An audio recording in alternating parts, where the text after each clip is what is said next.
Shalom and welcome to Branch of Israel. This is Rabbi Roger coming to you from God's beautiful country, Israel. I always love it when God shows up and teaches me from His Word. I never claim to be an expert when it comes to His Word because my flesh could get in the way and misinterpret something that I misunderstood. I would like to read to you from Psalm 133 today. Behold, how good and pleasant it is for brothers to dwell together in unity. It is like the precious oil upon the head, coming down upon the beard, even Aaron's beard, coming down upon the edge of his robes. It is like the dew of Hermon, coming down upon the mountains of Zion. For there the Lord commanded the blessing, life forever. In these three short verses, we have something that is so unique to Yeshua that it displays the lineage of His anointing. In verse 1, there seems to be something when brethren dwell together, but not just together, but together in unity. The Hebrew word for unity is echad, and it means one as in part of many. The Hebrew word for dwell is the same word we use in modern Hebrew, meaning to sit. So when you are in your congregation, you are sitting together and hopefully in unity, because that is where the strongest level of anointing is.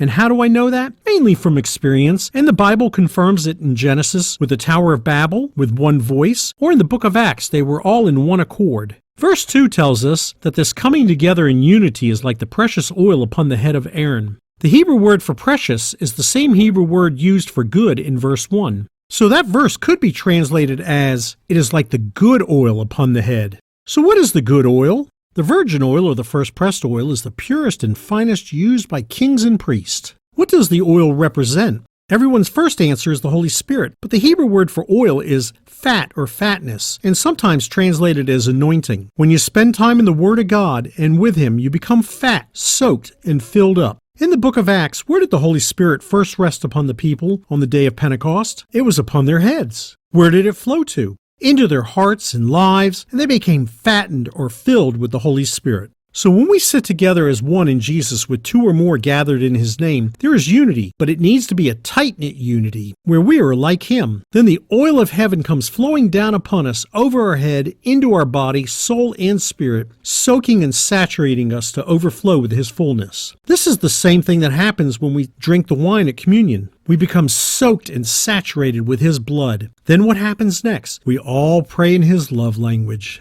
Listen next time for part 2 of this teaching, which you may access through our website, branchofisrael.com. That's branchofisrael.com. Again, this is Rabbi Roger coming to you from Israel. Thank you so much for listening. להתראות, goodbye, or see you again.